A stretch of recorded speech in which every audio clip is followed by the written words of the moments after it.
ದರ್ಶನ್ ರವರ ಕೇಸ್ನಲ್ಲಿ ಮತ್ತೊಂದು ಟ್ವಿಸ್ಟ್. ದರ್ಶನ್ ಅವರನ್ನು ಬಿಟ್ಬಿಡಿ, ನಾವು ಅವರು ಸಂಧಾನವನ್ನು ಮಾಡ್ಕೊಳ್ತೀವಿ ಅನ್ನೋ ಮಾತನ್ನು ರೇಣುಕಾಸ್ವಾಮಿ ತಂದೆ ತಾಯಿಯವರು ಹೇಳಿದ್ದಾರಂತೆ.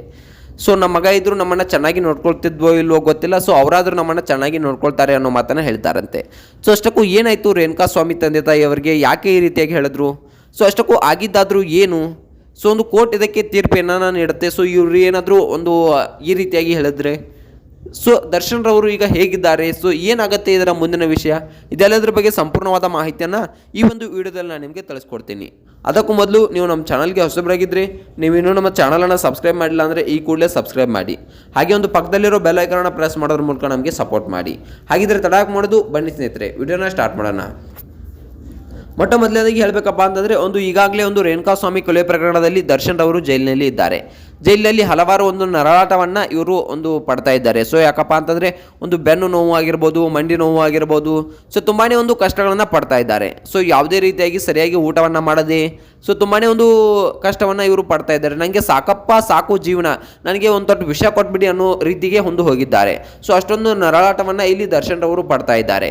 ಸೊ ಹಾಗೆ ಈ ಕಡೆ ನೋಡಬೇಕಪ್ಪ ಅಂತಂದರೆ ಪವಿತ್ರ ಗೌಡವರು ಆತ್ಮಚರಿತೆಯನ್ನು ಬರಿತಾ ಇದ್ದಾರಂತೆ. ಸೊ ಟ್ವಿಸ್ಟ್ ಅಂತಕ್ಕಂಥದ್ದನ್ನು ನಾವು ಇಲ್ಲಿ ಹೇಳ್ಬೋದು. ಇನ್ನು ನೋಡಬೇಕಪ್ಪ ಅಂತಂದರೆ ದರ್ಶನ್ ರವರು ಈಗಾಗಲೇ ತುಂಬಾ ಪಶ್ಚಾತ್ತಾಪವನ್ನು ಪಟ್ಟಿದ್ದಾರೆ. ಇಲ್ಲ, ನಾನು ಮಾಡಿರೋ ತಪ್ಪು ಅಂತಕ್ಕಂಥದ್ದು ನನಗೆ ಅರಿವಾಗಿದೆ ಅನ್ನೋ ಮಾತನ್ನು ಕೂಡ ಹೇಳಿದ್ದಾರೆ.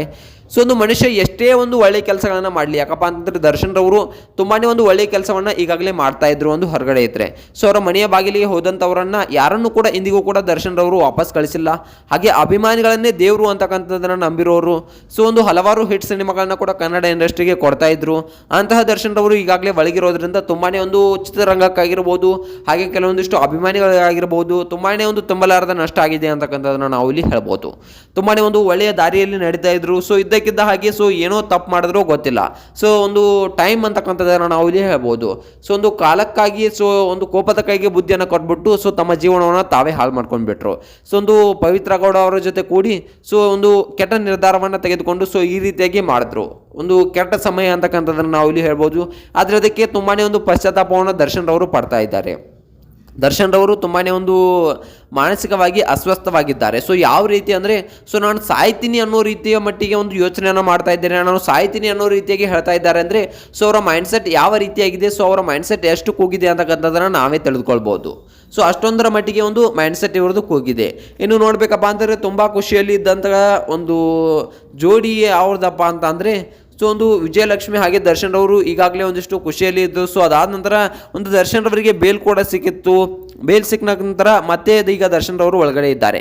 ಸೊ ಇನ್ನು 1 ವರ್ಷಗಳ ಕಾಲ ಯಾವುದೇ ಬೇಲ್ ಸಿಗೋದಿಲ್ಲ, ಕೋರ್ಟ್ನ ಟೈಮನ್ನು ವೇಸ್ಟ್ ಮಾಡಬೇಡಿ ಅನ್ನೋ ಮಾತನ್ನು ನ್ಯಾಯಾಧೀಶರು ಹೇಳಿಬಿಟ್ಟಿದ್ದಾರೆ. ಸೊ ಇನ್ನು 1 ವರ್ಷದ ಒಳಗಡೆ ದರ್ಶನ್ ರವರ ಕೇಸನ್ನು ಮುಗಿಸಬೇಕು, ಅಲ್ಲಿವರೆಗೆ ಯಾವುದೇ ಬೇಲ್ ಸಿಗೋದಿಲ್ಲ, ಕೋರ್ಟ್ನ ಟೈಮನ್ನು ವೇಸ್ಟ್ ಮಾಡಬೇಡಿ ಅನ್ನೋ ಮಾತನ್ನು ಹೇಳಿದ್ದಾರಂತೆ. ಸೊ ಈಗ ಮತ್ತೊಂದು ಟ್ವಿಸ್ಟ್ ಏನಪ್ಪ ಅಂತಂದರೆ, ರೇಣುಕಾಸ್ವಾಮಿ ತಂದೆ ತಾಯಿಯವರು ದರ್ಶನ್ ರವರನ್ನು ಬಿಟ್ಬೇಡಿ, ಅವರೇ ನಮ್ಮ ಜೀವನವನ್ನು ನೋಡ್ಕೊಳ್ತಾರೆ, ನಾವು ಅವರು ಸಂಧಾನವನ್ನು ಮಾಡ್ಕೊಳ್ತೀವಿ ಅನ್ನೋ ಮಾತನ್ನು ಹೇಳ್ತಾ ಇದ್ದಾರಂತೆ. ಸೊ ಯಾಕೆ ಈ ರೀತಿಯಾಗಿ ಹೇಳಿದ್ರು ಅಂತ ನೋಡ್ಬೇಕಪ್ಪ ಅಂತಂದರೆ, ಅವರ ಮಗ ರೇಣುಕಾಸ್ವಾಮಿ ಇದ್ರೂ ಕೂಡ ಅವರನ್ನು ಚೆನ್ನಾಗಿ ನೋಡ್ಕೊಳ್ತಾ ಇರಲಿಲ್ಲ. ಸೊ ಚೆನ್ನಾಗಿ ನೋಡ್ಕೊಳ್ತಾ ಇರಲಿಲ್ಲ. ಸೊ ಈಗಾದರೂ ದರ್ಶನ್ ರವರು ನಮ್ಮನ್ನು ಚೆನ್ನಾಗಿ ನೋಡ್ಕೊಳ್ತಾರೆ ಅಂತಕ್ಕಂಥದ್ದು ಅವರ ತಲೆಯಲ್ಲಿ ಬಂದಿದೆ ಅಂತೆ. ಸೊ ದರ್ಶನ್ ರವರು ನಮ್ಮ ಜೀವನವನ್ನು ನೋಡ್ಕೊಳ್ಳೋದಾದ್ರೆ ನಮಗೆ ಯಾವುದೇ ಅಭ್ಯಂತರ ಇಲ್ಲ ಅನ್ನೋ ಮಾತನ್ನು ಕೂಡ ಹೇಳಿದ್ದಾರಂತೆ. ಇನ್ನು ಇದಕ್ಕೆ ಕೋರ್ಟ್ ಏನು ಹೇಳುತ್ತೆ, ಸೊ ಇವರು ಹೇಳಿದ್ದು ನಿಜಾನ ಅಥವಾ ಏನು ಅನ್ನೋದ್ರ ಬಗ್ಗೆ ಸಂಪೂರ್ಣವಾದ ಮಾಹಿತಿಯನ್ನು ನೋಡ್ಕೊಂಡು ಬರೋಣ. ಸೊ ಇನ್ನಷ್ಟು ಅಪ್ಡೇಟ್ಗಳಿಗಾಗಿ ನಾನು ಮುಂದಿನ ವಿಡಿಯೋಸ್ಗಳಲ್ಲಿ ನಿಮಗೆ ಇನ್ನಷ್ಟು ಅಪ್ಡೇಟ್ಸ್ಗಳನ್ನು ಕೊಡ್ತಾ ಇರ್ತೀನಿ. ನೀವು ನಮ್ಮ ಚಾನಲ್ಗೆ ಸಬ್ಸ್ಕ್ರೈಬ್ ಆಗಿಲ್ಲ ಅಂದರೆ ಸಬ್ಸ್ಕ್ರೈಬ್ ಆಗಿ. ಹಾಗೆ ಈ ದರ್ಶನ್ ರವರ ಕೇಸ್ ಬಗ್ಗೆ ನಿಮ್ಗೆ ಏನಿಸುತ್ತೆ, ದರ್ಶನ್ ರವರು ಹೊರಗೆ ಬರಬೇಕಪ್ಪ ಅಥವಾ ಅವರು ಮಾಡಿದ ತಪ್ಪಿಗೆ ಅಲ್ಲೇ ಒಳಗಿರ್ಬೇಕಪ್ಪ, ಇದ್ರ ಬಗ್ಗೆ ನಿಮ್ಗೆ ಏನಿಸುತ್ತೆ ಅನ್ನೋದ್ರೆ ಕಾಮೆಂಟ್ ಮಾಡಿ.